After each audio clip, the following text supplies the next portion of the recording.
Welcome back to The Chosen Life. And for yet another appearance, we have our superstar guest, Mr. Zachary Rain. Zach, welcome back yet again to The Chosen Life. Thank you. I got to try and chase Buff Bagwell, so we got to keep coming on. Well, we'll talk about that in a moment. First of all, you were saying as we were about to start that we've coordinated quite nicely. That was not intentional, but we're both wearing black tops. Every time.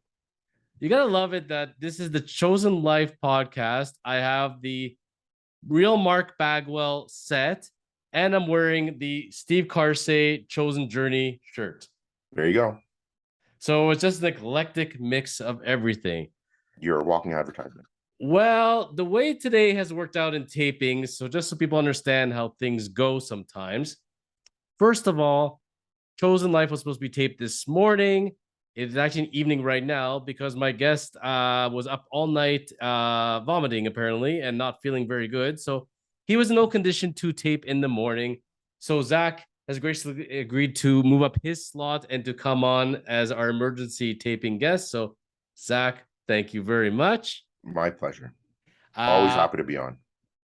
And love to have you on, obviously. And the ratings show it because aside from a professional wrestler, you are our top rated guest. So I don't know. You come here for the hot takes. You know what I'm saying? We got a lot of those. And speaking of Mark Bagwell, turns out I had to do a back-to-back taping today because unfortunately our good friend Mark Bagwell is on DDP's site. He did announce that Mark has gone to a rehab facility. So we are wishing Mark very well, of course. And I just finished a taping of the real Mark Bagwell, a wrestling docuseries, which you can see on the Kormans YouTube channel and all our outlets by hitting the subscribe button and notifications, and watch all our wonderful programs on our channel, including Mark's programs. So today I taped with his first cousin, Jerry Hood, and we discussed actually the DDP announcement, how Mark is doing. Jerry and his family have spoken to Mark recently, and he's in really great spirits. I don't want to tease everybody or ruin the surprise, but it was all positivity and wishing Mark really well on his journey. And so we just got to do a lot of tapings in one day, and that's the life of podcasting. There's nothing wrong with that. And yes, all the best to Buff and his family.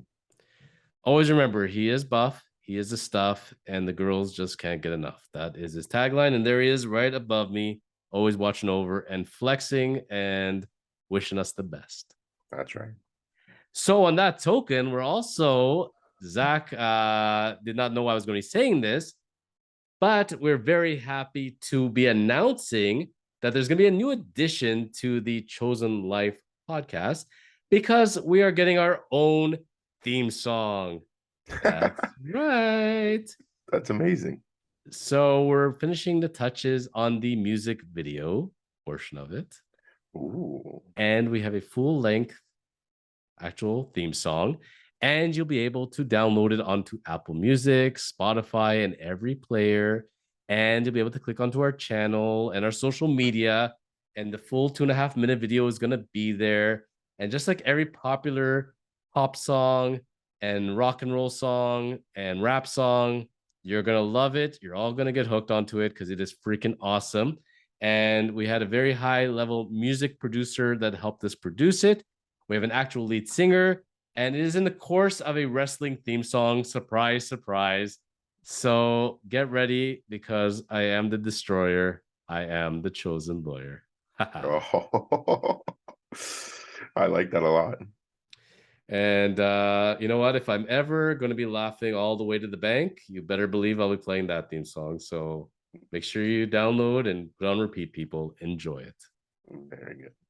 So Zachary Rain, yes, sir, of Rain Finance. Before we get into all our lovely controversial topics and discussions for today, which, by the way, you pissed off a lot of people on our last episode, talking about the Toronto Maple Leafs, which we're not going to talk about today, I promise.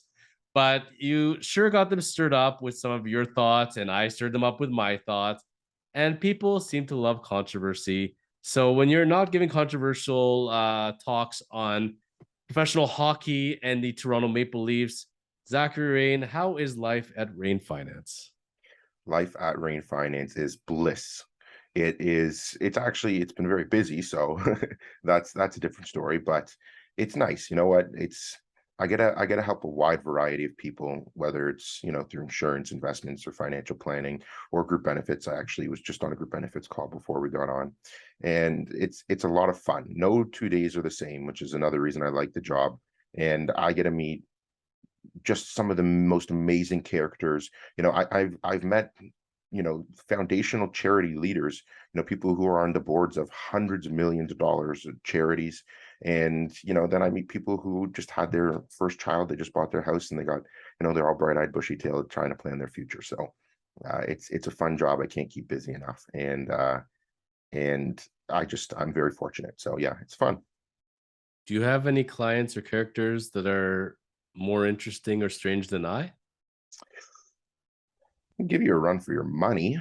I don't know. I wouldn't say more. I have one who's very interesting. I'm trying to see if I can get him for your podcast, but he's very. I'm trying to get two people actually.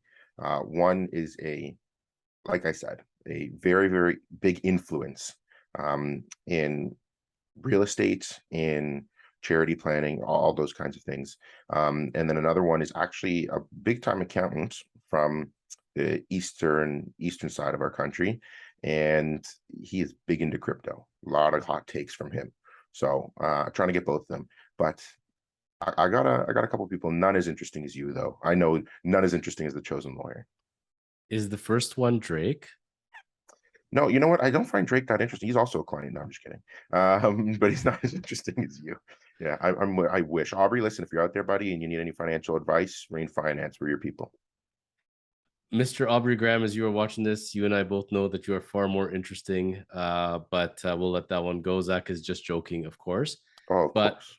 I have known people that exercised with Drake at the same gym.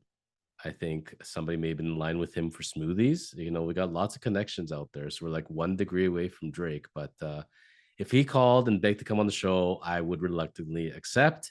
And I'll even talk about whatever he wants to talk about, whether it's Rolexes or Jamaican patties or whatever he's into that day, by all means. Before we get into even more layers, though, as far as, because I have some stuff that's on the brew, which you don't even know yet that we're going to be discussing. Some we've already talked about. I found some good stuff. But the first and foremost for the bread and butter is you are in the business of making people money, helping people keep their money, grow their money, and be fiscally responsible. Yes, sir. So one of the first things you brought up today to me as an idea, and I thought that was the coolest sounding name, was infinite banking. Yeah. So tell me, Zach, infinite banking, is that like when I go into a bank and I get a checking account that has no fees whatsoever, and I could do anything, pay any bills with this account? Is that like an unlimited bank account? What is infinite banking? It's got unlimited money for you. No, it's this concept. It's taking social media by storm, which is fantastic because, like one of the biggest things in my platform and what we do at Rain Finance and just through all our medias is informing people as best as possible, right? Like I'm an advisor. I don't tell people what to do. I give them advice and I make sure they're informed. That's my job. There's obviously planning aspects to it as well, but that's the main part of the job. And so I'm finding people all over the place, TikTok, Instagram, Facebook, LinkedIn now is popping about infinite banking. And I love that people are talking about it. It's a more popularly known strategy in the US just because of their tax rules, but it's coming to Canada in a big way, especially Toronto and Vancouver, which is fantastic. I've actually had many people call me from Vancouver to discuss this in the last month, which to me is amazing, just the reach of social media. And you're based in Toronto, Ontario, Canada, as am Yes, I. sir. But you do you service people all over Canada? Well, not all over yet. So what happens is when you have insurance licenses, you're provincially licensed, but it's kind of like a one-sheeter you just send to the government and all the different regulatory bodies across the country, and they'll either give you a quick acceptance, ask you some questions, things like that. So I'm in the process of getting licensed for British Columbia because of these couple individuals in Vancouver who we're going to do infinite banking for. Get ready, British Columbia. Grab your checkbooks and get ready because Zachary Rain will get regulated and licensed in your province, and he'll be helping you make some money and save your money as well. Go on, Zach. No, thank you. It's just honest to God, it's the real estate side of things, right? So a lot of real estate investors are coming to me for this just because that's the kind of mindset they have. And I'll explain the strategy in a second. But obviously, you have the two hubs of the country where real estate is absolutely popping in Vancouver and Toronto. And so that's just where people are reaching out to me. But infinite banking, basically, it's a strategy that's actually been used for almost 100 and I think 130 years now. It's not like it was just introduced today. Rockefellers used it to build their empire. This guy, you may have heard of him, his name is Walt. He owns this little shop called Disney World. He used it to finance the Orlando studios. So it's or that's Universal Orlando theme park, whatever you want to call it.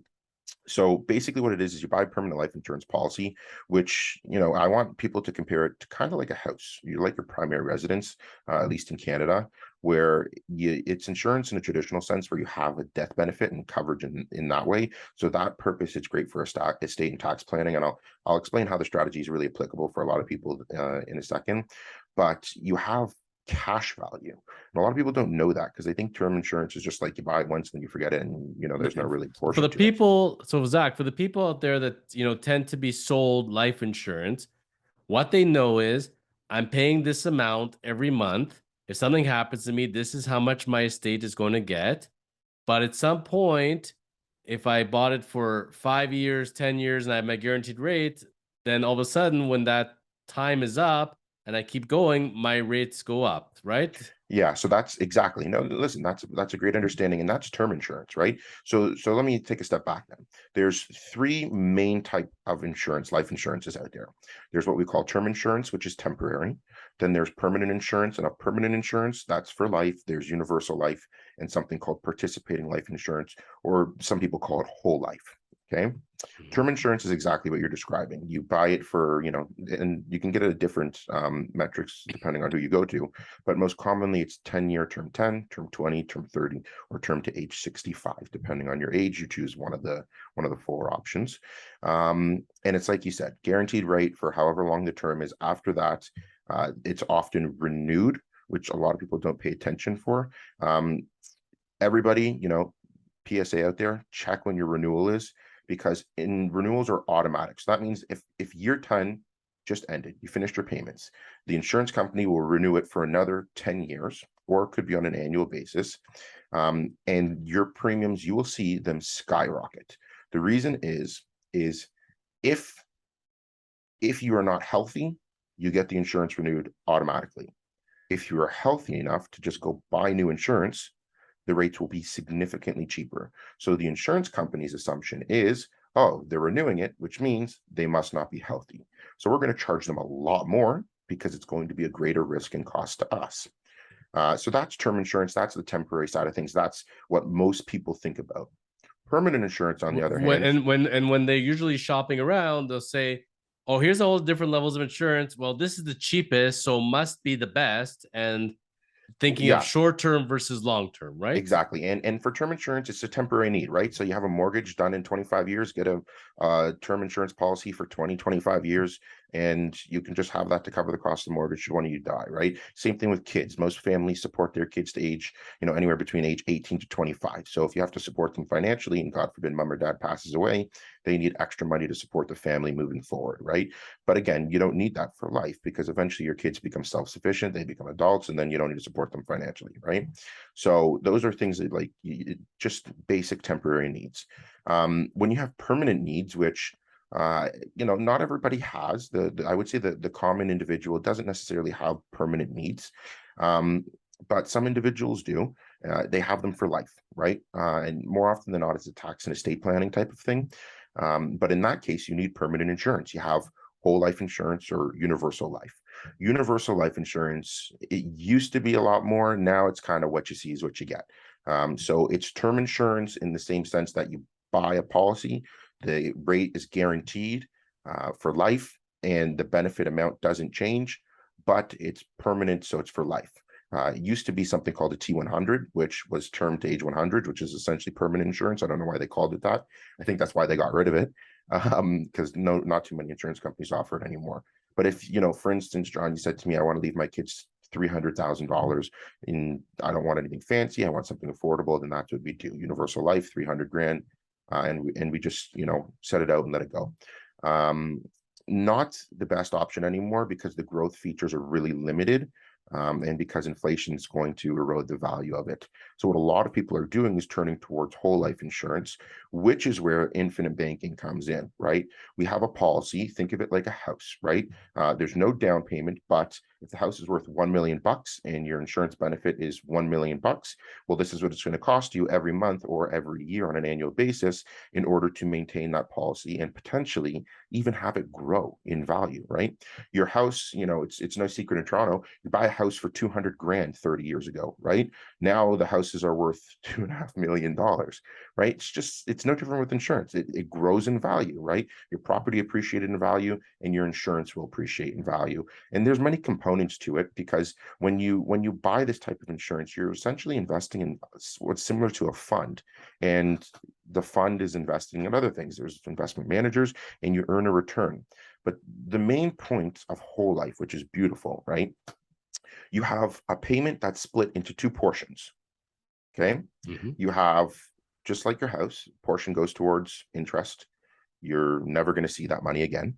And then a portion goes towards your principal, which is equity, right? That's how people end up owning their homes after 25 years, let's say, right?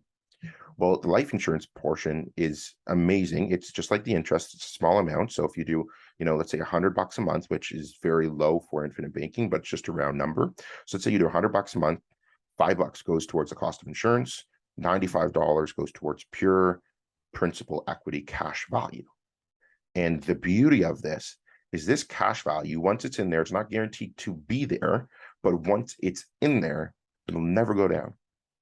So if I went up to you and said, John, I have an asset, I guarantee, contractually speaking, backed by a company that's worth $100 billion, it'll never go down. Will you give me a loan against the value of the asset that'll never go down? Seems like a no-brainer to me.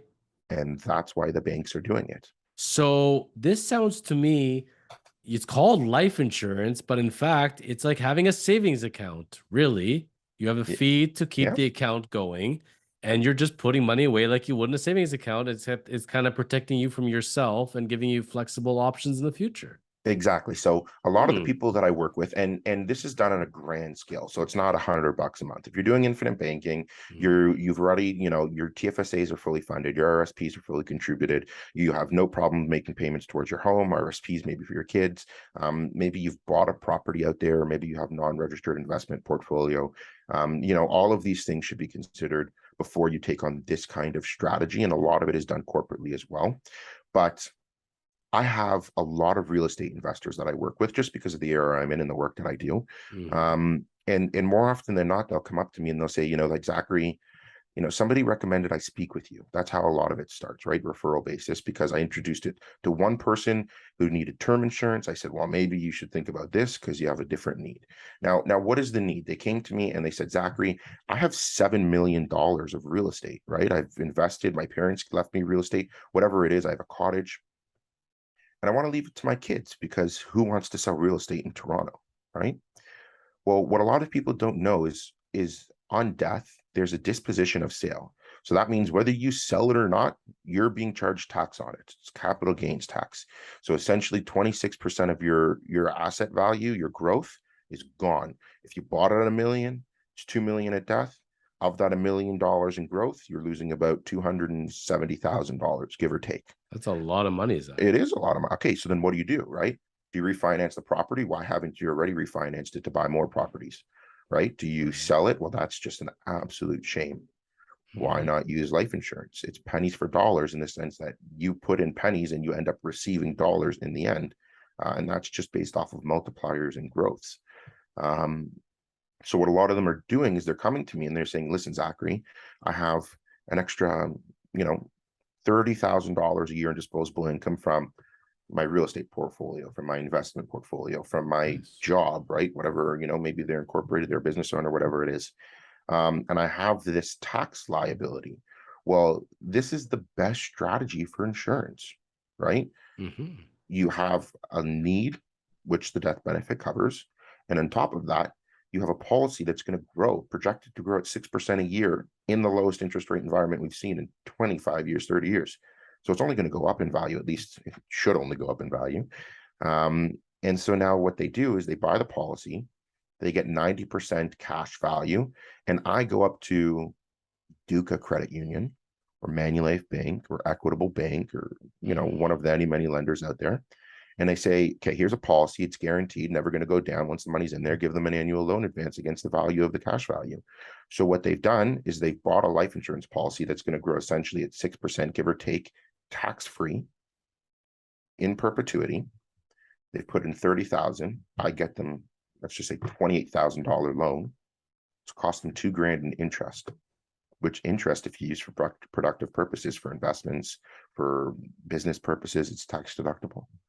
So you use that now and you have two assets growing for you for the price of one. So Zach, let me ask you two real life examples of people that would come to you potentially, and how would you advise them on if infinite banking is for them or another form of life insurance? I typically see as a real estate lawyer, young couple, mid-30s, they bought their first house, they over leveraged themselves, they have this giant mortgage, then they also got 2 car payments, so they're leasing their cars, they got some lines of credit, they got 1.5 children. So let's say they're making combined around 200K. Let's just say that's where they're at in life. So that's what the income is at. They got this giant mortgage, they got car payments, all this other stuff.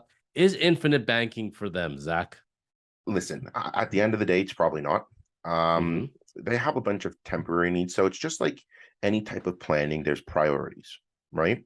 So number one priority for me always is disability insurance. Most people have it through their lines of work, so I don't necessarily need to worry about it too often. But you're your greatest asset. If you can no longer work, you are in trouble. And the reason it's disability insurance is because statistically speaking, there's a way higher chance of you becoming disabled than of you dying at the age of 33 or even 43, right? Is that only physical disability, Zach, or mental disability as No, well? mental too. It's been Mental too. huge over the last 2 years, especially. And I get claims reports all the time just because I want to see, and when I explain to people the advantages of it, mental health, there's skeletal is the number one claim for disability insurance, which is just anything related to your skeleton back area.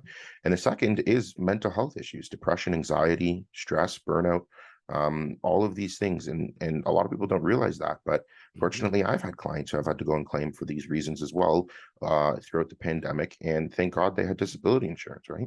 Mental health is a real thing. Absolutely. It's massive. Yeah. But for this couple, term life insurance would definitely be the first discussion. But it all depends on what we find in reviewing their situation. I don't anticipate them being able to do infinite banking given their salary, living in Toronto, and what they already have going on. At what stage would this couple likely be in a position to be able to investigate infinite banking? Maybe in their 50s, once the mortgage is paid off, perhaps? Yeah, I would say late 40s, early 50s. What a lot of people are actually doing right now, and infinite banking, it's everything here in this realm has like 1,000 different names. Yes. But what a lot of people are actually doing is using this life insurance strategy as the very conservative fixed income portion of their investment, and then using it in retirement. Right. So, and I haven't had the chance to do this just because I don't have too many clients who have utilized this, and just in the people I've worked with. But I've worked and consulted on other cases because of my specialty in permanent life insurance, where I have a couple who's, maybe 51, 52. Their kids are at the point where they're growing up, they're become more self-sufficient, they have more disposable income. And they say, like, why would I invest in a bond that's going to make me 2% a year? Right. Well, you're not wrong. Why don't we invest in life insurance? It's going to get you, and especially if you take tax into consideration, if it's projected to hit 6, for them, it'll probably hit 7 or 8%. And then in retirement, they get a loan against the value of their equity in their or the cash value in their life insurance. So it's growing much faster. It's so conservative that it's not worth, risking that much. So that's what a lot of people are doing in another form. Let's try client number 2. For this one, I suggest we do some role playing. Do you like role playing, Zach? Sure. I'm happy to role play. So let's say we got introduced to one another and you're going to be you're Zachary Rain, right? Of Rain Hmm. Finance. And I would say, hello, Zach. I got referred to you from a very good friend. My name is Nazem Kadri. It's nice to meet you. Yeah, it's nice to meet you too. I don't know if you've I'm heard a of. big fan of your work, eh? Oh, you've heard of me. Wonderful. Because I used to play for the Toronto Maple Leafs once upon a time. And I'm not that loved there anymore because I kind of blew two playoffs for us. And I also rubbed in the fact that I won the Stanley Cup recently. I don't know if you're aware of that or not.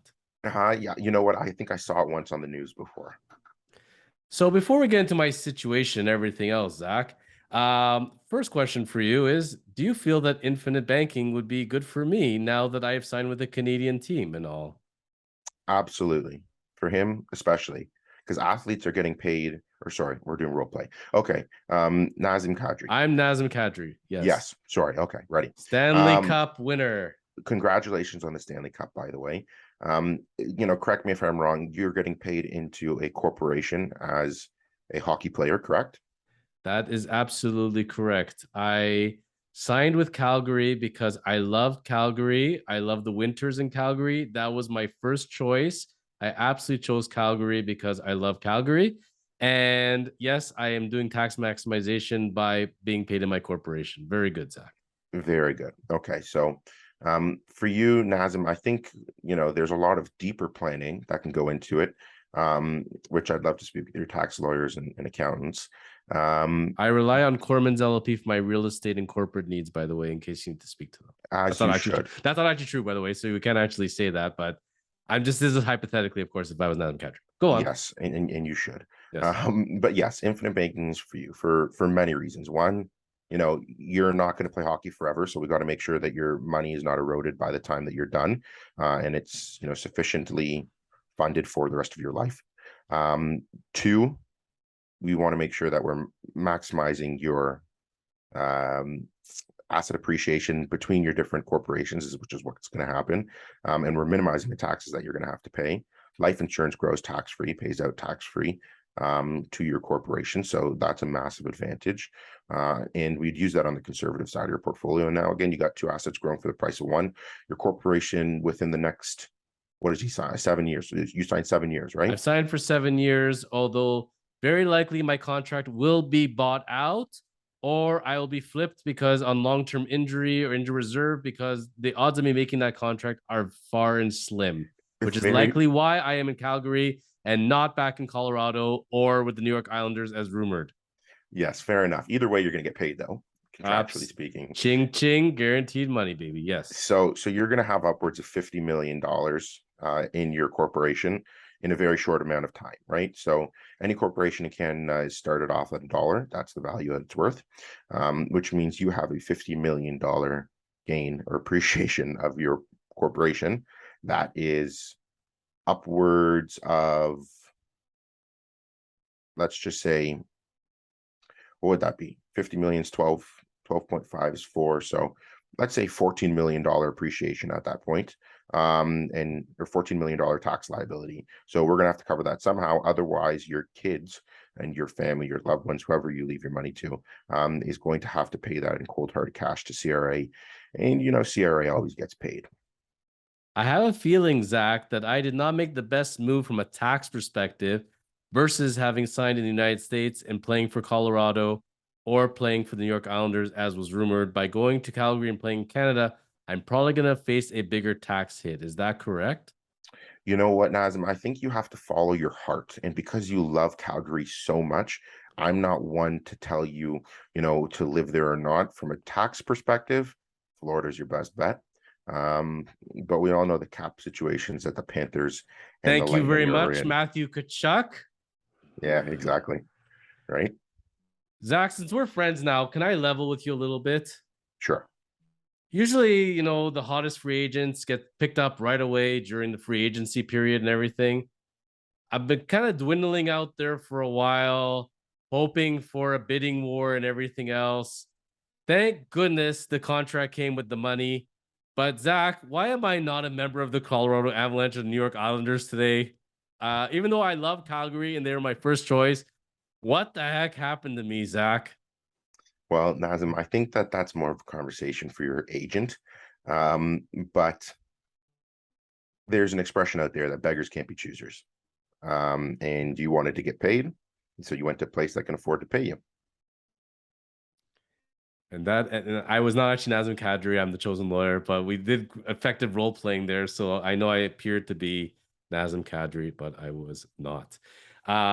Wait, Before John, you're back. Wait, chosen lawyer, welcome back to the podcast. I was actually here the whole time. I was just role playing again as Nazem Kadri because I thought that'd be a great segue in talking about that. And again, how I made you believe that I loved Calgary and that was my first choice, even though that's a bag of lies and no one will ever believe that ever.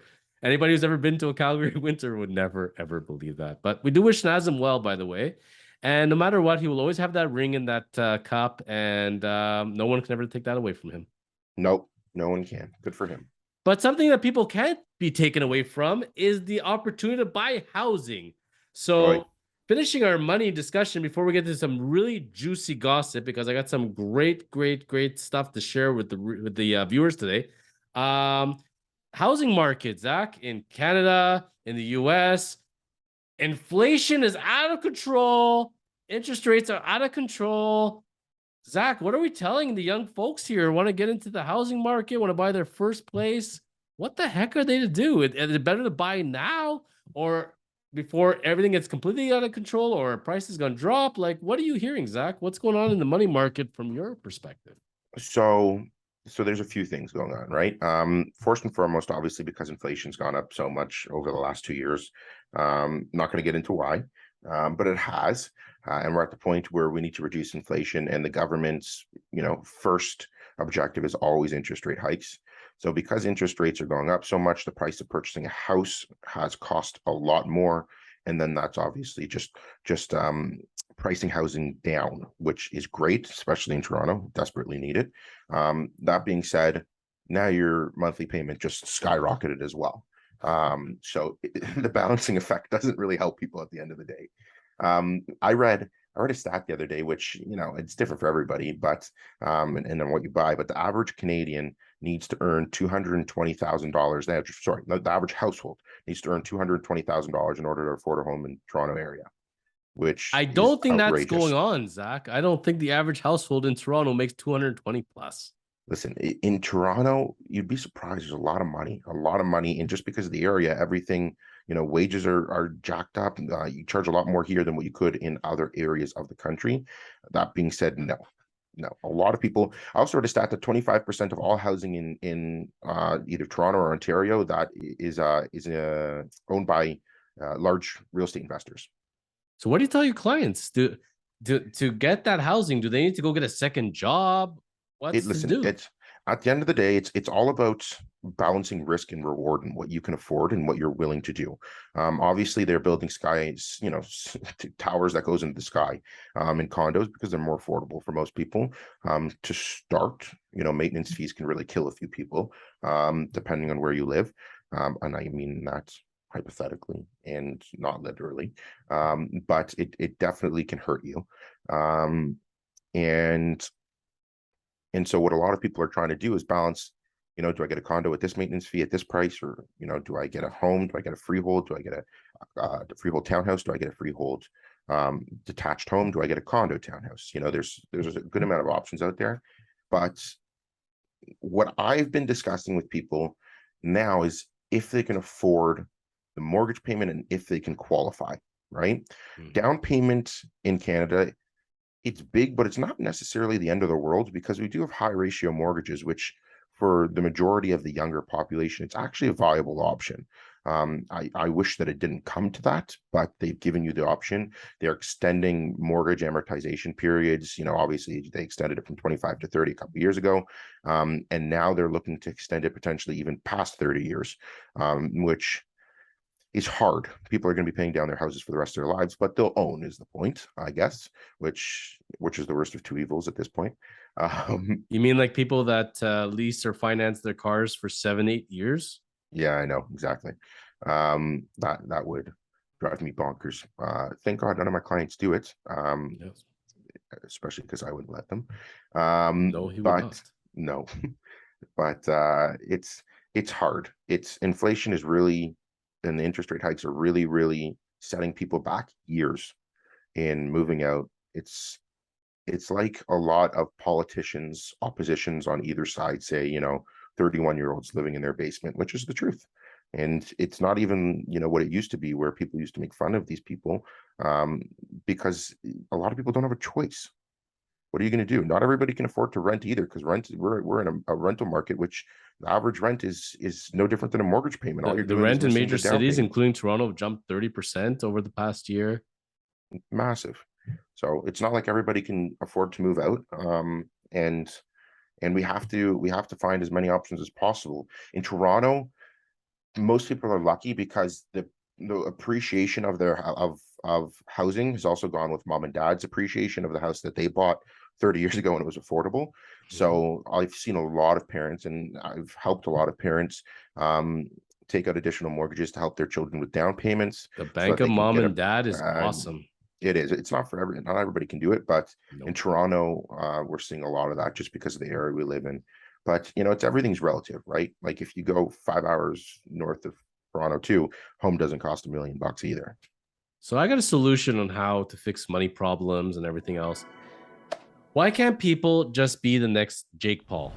So all you gotta do is start a podcast, get big, like The Chosen Life that you're on right now. That's where Jake Paul started, right? Of course. And then Jake Paul became a celebrity boxer. I box as well. So really, at the end of the day, Zach, what is the difference between me and Jake Paul, and why is he pulling in bazillion dollars and I'm not?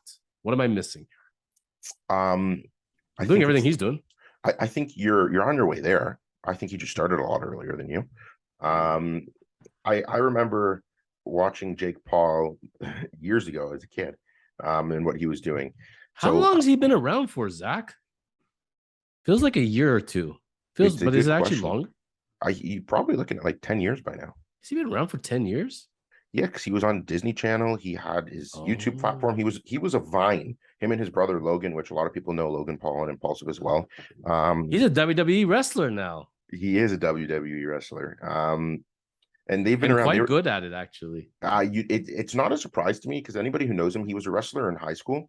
So technically speaking, he has a lot of that knowledge, and the guy's entertaining. So, did you hang out with them in high school, Zach? Yeah, we were buddies. We still talk all the time. Really? I did not know that the Pauls went to Thornhill High School in Ontario. Wow. Yeah, of course. Just a couple kids from the block, from the hood. Wow. And they're hanging out outside the Domino's and the Orange Julius? Yeah, exactly. Every town has a Domino's and Orange Julius. Every town has a town Dairy Queen too. No, but seriously, like, okay, so, people consider them good-looking guys, whatever. But that being said, Zach, why are they here and why do we care? Because everybody loves an underdog story, right? So what the Pauls have consistently done, they're entertaining. They're very entertaining, whether you like them or not. They're a very entertaining bunch. That could be good and bad. But what they do is they also provide hot takes, and they often surprise people. So, with Jake Paul, he decided one day, I'm going to become a boxer. He dumped millions of dollars into training and building his career. He's an athlete just by nature. Anybody who's been watching him for a while knows he's an athlete just like his brother. And he decided he was going to take boxing seriously. And so he put in the work. He took on, I can't remember who his first fight was. KSI? No, that was Logan Paul's first fight was KSI. Oh, okay. I think, but probably. That could have been KSI. No, he's going to fight KSI now. Logan is what fought him, and I think they drew or something. But yes, yeah, that was a joke fight. Yes. But they're learning and they're starting their careers. It could have been Nate Robinson that he decided to fight first, Jake Paul, and he knocked him out clean, and it went across the internet viral nuts. Because that kid who used to do silly pranks and act like a fool is now serious about something. He's serious about boxing. And then he took on a couple of UFC fighters who naturally are athletic. And, though boxing is a much different sport. He messed them up. Well, it's true. They have the innate sense to punch and defend as well. And he messed them up. And so every single time every person said, he's going to lose, he went out and he won. Yes. And so, just like any underdog story, people then want to start cheering for you. And he's doing a lot of good for the community now. Maybe not before, but now he is as well. So everybody loves him. And the whole vertical of jumping from being a YouTube star or Vine star to YouTube, and then YouTube to Disney, and then back to YouTube, and then to becoming a boxer has just been wild. Because how many people can say, John, I decided that, with the fact that I have millions of dollars, I'm going to go become an NHL player. And then they actually do it. Right. Like it's surprising to a lot of people. You mean like Kevin Bacon is also a rock star, and exactly. rappers become basketball players, and et cetera, et cetera, et cetera. It's amazing. It's just like when Michael Jordan decided he wanted to play baseball. Right. Obviously, he was a much superior athlete within his respective sport, but they're just jumping verticals, which I think is awesome. And now everybody's doing it, right? KSI decided he's getting in. Well, KSI did it first, but KSI is taking it seriously. Logan Paul's taking it seriously. There's a bunch of people from what's the house called? They're gamers. They're streamers. FaZe Clan. They were doing a bunch of them decided they're going to get into boxing, and now everybody's deciding they're going to get into boxing. Do you think Jake Paul is into infinite banking though? 100%. I've heard he's a good businessman. He clipped it somewhere. I don't know where, but I know he clipped it somewhere. He's very smart. One thing that I can't say the Paul brothers are poor businessmen. They may do a lot of outrageous stuff that a lot of people don't like, but the Paul brothers, when it comes to their money, they're smart. They are smart. They got on the crypto wagon well before everybody, made tons of money in crypto. They got in the NFT they got in the NFT wagon well before a lot of people, made a lot of money there. And now they're launching exchanges, right? Logan Paul's doing that themselves too. Jake Paul started a foundation to help. It's called Boxing Bullies. It's to fight bullying. He knows it because he was a bully, which, he still is. Well, he's a bully in the ring, but yes, outside of the ring, he realized, hey, I'm not a good person. I need to become nicer. And now he's going to help people fight people who are being bullied, right? They're fighting bullies, which I think is awesome. That is great. Yeah. So both very good businessmen. Have you drinking Prime yet? It's in Canada now. It's coming slowly. I've had it. It is pretty tasty. Yeah, you enjoyed it? I haven't tried it yet. I want to. I'm waiting to. So now everybody is ready. We teased them a little bit with the Nazem Kadri role playing there. We talked about Jake Paul. Now it's time for some hot takes and controversy. Our main course. So I got 3 topics. They're all pretty interrelated. Let's jump into it. Ben Affleck and Jennifer Lopez have gotten married. Bennifer has come to fruition. Very nice. I'm happy for them. Everyone should find love in their life. So Jennifer is what you would call an internal person in love, I guess you can say. She has been engaged multiple times, married multiple times. I've seen the collection of the engagement rings. Her first husband, quite fascinating story, actually. Honey something, I think his name is. Anyways, very nice man. He was in love with her. He was a waiter at the restaurant serving her, I believe, where they fell in love. And unfortunately, it did not come to fruition because I think she ended up dating Puff Daddy or P. Diddy at that time. And the first husband has come out and said that I don't see this last thing because Jennifer gets bored and Jennifer moves on. So a little bit of bad taste, I think, when Bennifer are in love and they're getting married and they're gonna have their honeymoon. So I think he should have waited on that one. But what are we thinking about Bennifer here? Do we see this as internal love, Zach? It's hard because it ain't the first time around. That Jenny from the Block video was very successful, by the way. Yes, no, that's true. You remember that very well. But it's not the first time they've been together. I don't know. I very, very luckily found love very young. I was 19. I met the love of my life. We've been together almost 5.5 years now. All I know is that love at first sight exists. I saw her right away. I knew it. I didn't have to come back a second time to reconsider it. So good for them. I wish them the best, but is there a shadow of doubt? Yes, absolutely. Person I was reading about yesterday, actually, that is quite upset right now is Alex Rodriguez. As he Alex should be. Rodriguez, if I'm not mistaken, was engaged to Jennifer as well. I might have been engaged too to her. I'm not sure, but anyways, I'm pretty sure Alex was. And turns out that dating Jennifer was excellent for business for Alex, and he's well on his way to buying a professional basketball team. He was supposed to buy the New York Mets once upon a time, but he was so in love with Jennifer and distracted that he could not go ahead with his purchase of the Mets.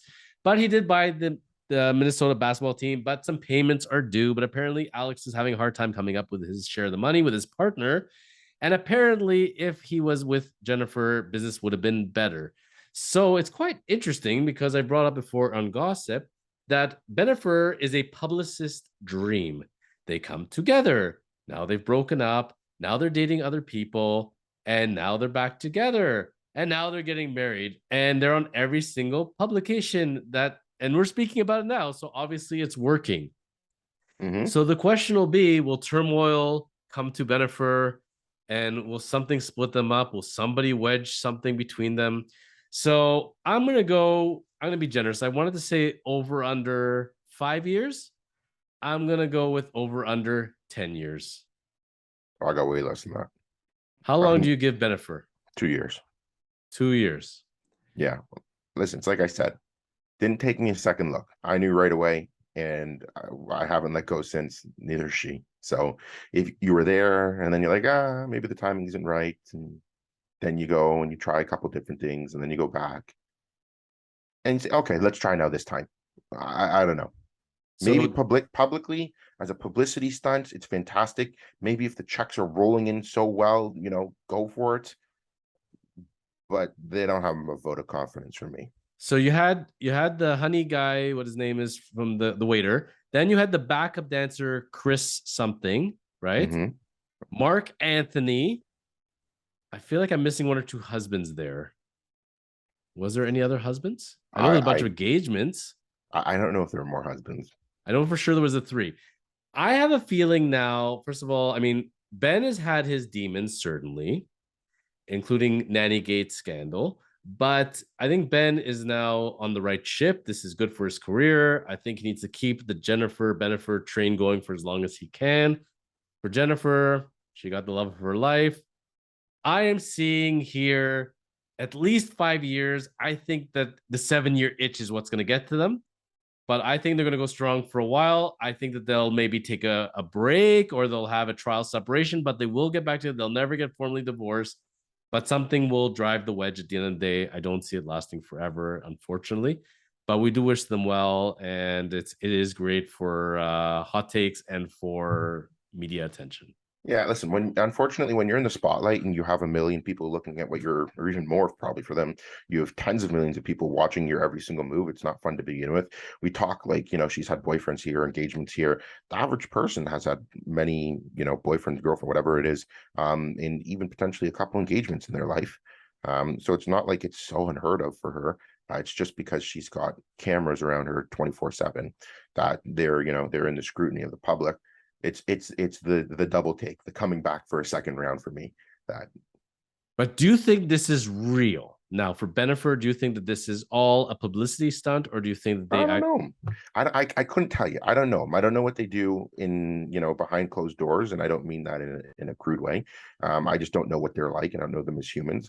But it's just like I said, for me to have to go back to something, because it was working back then, doesn't give me confidence.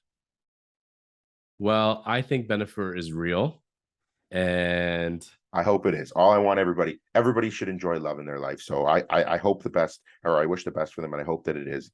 And prove me wrong. So now going from real love to what I think is made up, recently announced split for a bit of time is Kim Kardashian with Pete Davidson. Oh boy.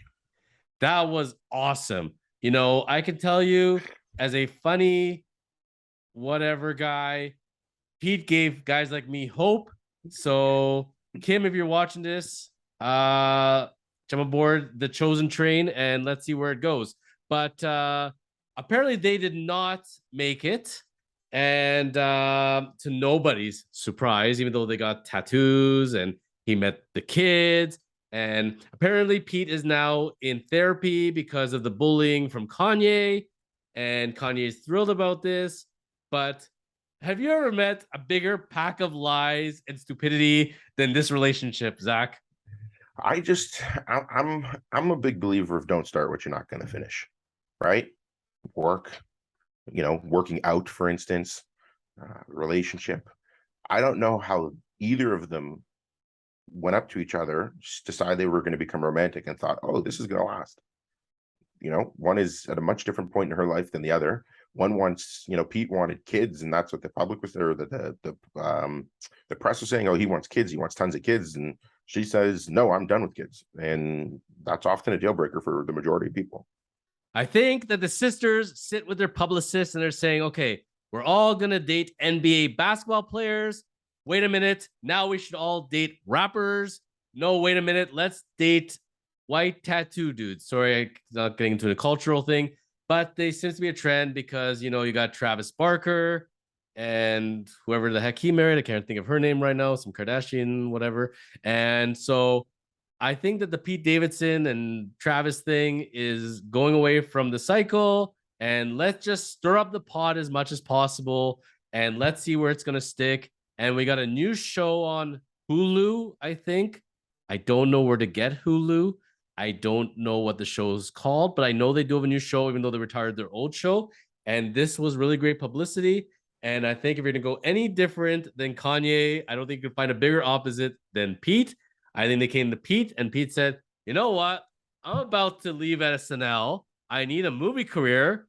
Let's get me on every single TV channel and magazine known to man. I'll go along with this. I'll even get a tattoo because I got a tattoo of anything. I like my Big Mac. I'll get a tattoo of that." So that's where that relationship born. They think I'm stupid. I'm not falling for this whatsoever. That relationship is complete horse bleep. And it's finished its course, and the publicist said it's done. There's no more, and let's move on. One thing we have to give credit to is the Kardashian family for staying relevant. They have a license to print money. They just make good decisions in order to keep themselves relevant. And again, this is going to sound so silly because I really don't know them that well. But I can't remember which one owns a billion-dollar makeup company. Two of them have makeup companies, Zach, but one is a Jenner and one is a Kardashian, but they're all the same. Yes. Well, in that genre. Yes. Yeah. But one of them owns a billion-dollar company, so good for her. But no matter what, they stay relevant, and I think that's fantastic. Listen, at the end of the day, we should all do our best to do whatever, achieve whatever our goals is, and theirs is to print money, and they are doing it. If I had one person to date, Zach, it would not be from that family, Kim Kardashian, actually, even though I'm sure she's a very nice girl and I wish her very well. But I would, if I have a choice in that family, I would like to be her stepdad. I would date Kris Jenner. I can tell you that growing up in the 80s, I actually had a crush on her. I thought she was awesome. I still think she's awesome. I think she's the smartest person known to man. The people that she marries and builds and empires, I would give her POA over my bank account, whatever she wants. This woman, all she knows how to do is make money. She's a genius, and hats off to her. And I think she's a trailblazer. And for all of you that criticize her, she is truly laughing all the way to the bank with her own theme song as well. Oh, of course. No, listen, give credit where credit's due, and I can't blame you. Now, that being said, they say that she pimped out her daughter with the video that came out with Kim. I don't know. I don't care. It's good for business, and they're all laughing. So that's incredible. But stay away from that one. I'm sure you are. We are all afraid of cancel culture, so we're not going there. This is all lighthearted, obviously. And again, I do not represent Nazem Kadri in any way, but I would if you called me.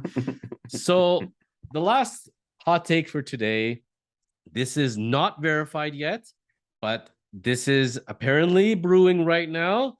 There is trouble in paradise between Machine Gun Kelly and Megan Fox. Yeah. Oh, no. So I'm really concerned, Zach, because I was reading In Style or In Touch magazine, I believe, yesterday. Comes up on my feed. Don't ask me why. And apparently, Megan Fox has had enough of Machine Gun Kelly's party ways on his concert tour. Mhm. Apparently, he smashed a bottle just for the heck of it, and he likes reactions and attention. And she is feeling that it's a bit too much and overwhelming for her as a parent. And so she thinks she needs a little more of a break and more stability than Machine Gun Kelly. But they're so in love, Zach, and I don't understand. And they are engaged too, I believe. So please tell me what is going on with Machine Gun Kelly and Megan Fox. Listen, at Rain Finance, we do financial planning, insurance, investments, group benefits. Subtle plug. Um, I don't live the party lifestyle. I couldn't tell you. All I can tell you is that they're all over the news as well. You can never blame a parent for wanting a better lifestyle for their kid. So that's one thing, or their kid too. Um, and it is so obvious that Machine Gun Kelly likes to party. He has a good time. He is a good time. Everybody loves him for that reason, and loves his music. So if one isn't conducive for the other, then all the power to her. And at the end of the day, as a parent, you got to do what's best for your kids, right? I don't understand. And Megan Fox approached me. I would give her a kidney right now. If Megan Fox needs a little more quiet in her life, why can't Machine Gun Kelly just do this? It's a bona fide position of his to be loud, right? He's a rock star, right? Whether that's his actual genre of music, rock, it's not, but that's what he does. He lives the rock style lifestyle. And so when you're out, performing in concerts across the world, it ain't so quiet. Well, let me ask you this then as a final question. Machine Gun Kelly, as a successful, I guess he's a rapper or whatever he wants to label himself as a musician. Single. I don't believe he has any kids. Or maybe he does, but I don't think he does. Let's assume he's single, no kids, party lifestyle. Then you have Megan Fox, actress, divorced, has as a single parent with her child or children. Are both of them in a position, do you feel, to use infinite banking? I knew you were going to go down that route. It's amazing, man, what's going across right here. I don't know if I'd be able to get either insurance. Do you think they Let's fail the physicals? I think they might for the blood test. But listen, I try. I'd be happy to. Do they need it? Absolutely. Absolutely. They both need it. So it's definitely a good strategy for them as well. But to get them insurance will be very difficult. Though, when you live that kind of lifestyle and you're of that affluence, I think there are a whole different insurance world for you. I worked on my first case for a couple guys who make very young. They make a couple $1,000,000 a year, and they live the party lifestyle too. And they do more risky activities than most insurance companies are willing to take on. And so I was able to meet with these specialty insurers. Man, it's a whole new world. Good for them. So is it good for them? Is infinite banking recommended for them? I don't know them personally. I could definitely imagine it's good for them. But getting insurance may be a little difficult. That's PSA to everybody out there. Don't do drugs. You won't get insurance. Don't do drugs, do infinite banking. It's way Absolutely. better for your long term health. So, as we're wrapping up Absolutely. today's episode, Zach, and again, you were very gracious to come join us, our highest rated guest other than Buff Bagwell. And a final thought, because again, we got quite a few people stirred up on the internet. But funny enough, and we weren't going to talk about them, but we're going to kind of talk about them as we wrap up here, Our is that the favorite internet topic. is swirling with the rumor instigated by us. And that is that there's still heavy talk of Mr. Patrick Kane being traded by the Blackhawks to the Toronto Maple Leafs. And all you that were laughing at us, real NHL lifelong reporters are all digging around there. They're all saying it's looking real positive. So I'm liking our chances still, Zach. I like the chances better of Patrick Kane coming to the Leafs than Machine Gun Kelly and Megan Fox lasting through to Christmas. You know what? We are pioneers here. Okay. We say things that maybe some people don't want to hear. And judging by some of the comments on social media, I've seen a lot of people weren't happy with the comments we made. But we said that months ago. And lo and behold, Frank Saravalli, very popularly known NHL reporter, the Leafs are in discussions for Patrick Kane. Thank you very much. So all of you that are hitting the subscribe button, the notification bell, and want to watch future episodes of The Chosen Life, please leave your comments below on any medium that you're watching this right now. And I will tell you all this right now that Patrick gets traded to the Maple Leafs. I'm going to stop everything I'm going to do. I'm going to head straight to the studio with Zach. We're going to tape an episode titled I Told You So. And we're literally going to spend an hour telling you I told you so. And we're going to be laughing all the way to the bank. So hopefully the Leafs are listening and make the right decision here. And that'll be awesome. And it's always great to be able to be psychics and predict the future. And Absolutely. it'd be fantastic. Zach, my friend, always a pleasure. We're going to have your contact information. As always, people can reach you. And again, what kind of clients you're looking for and how can people come to you, Zach, and get assistance? Absolutely. So I have my website, Rain Finance. Just go rainfinance.ca. I have many different media platforms. Instagram, I have a team, they'll respond to you and pass your information along. For Instagram, again, Rain Finance, TikTok, Rain Finance. You can add me on LinkedIn. I'm happy to add you. And my email is on my website as well. Please reach out. I work with many different individuals. I don't discriminate one from the other. So I don't have, maximum amounts of wealth or minimum amounts of wealth or whatever it is. Insurance, life insurance, investments, financial planning, group benefits. Work with many real estate investors. It's becoming a specialty. Corporation owners, business owners, professionals, and young families. What's more exciting than seeing the light in a young person's eyes, trying to plan and achieve goals for their future? So I do that. Heavy tax planning. Love tax planning, everything in a tax planning scope. So those are the type of people I work with. Please feel free to reach out. I'd be happy to discuss with you. Don't charge hourly. So the call is free, and hopefully you're happy with the call at the end. I can tell you that anybody that I know that's worked with Zach has been absolutely thrilled with him. He comes often onto the show because he's a great speaker. He knows a ton about a ton of subjects, including money and sports, and actually a genuine, amazing human being. So we are so privileged to have you. And I presume we'll have you back on at least once more before the end of the year. Oh, I appreciate it. It'd be my pleasure to come back on. And, it is John's show, so he won't say it himself. But the same goes for The Chosen Lawyer. Okay. Kormans LLP. I've had them take care of many of my clients, myself included. And they do an absolutely fantastic job. John is a wealth of knowledge, great personality, fun to work with. So don't hesitate to reach out to them too for your real estate and corporate law needs. As everybody takes away their barf bag from listening to our praising ourselves, I thank everybody for listening in. Zach, always a pleasure, my friend, and thank you for your hot takes. And as we sign off, we grab the pipes. Absolutely, baby. And we say, keep living the chosen life.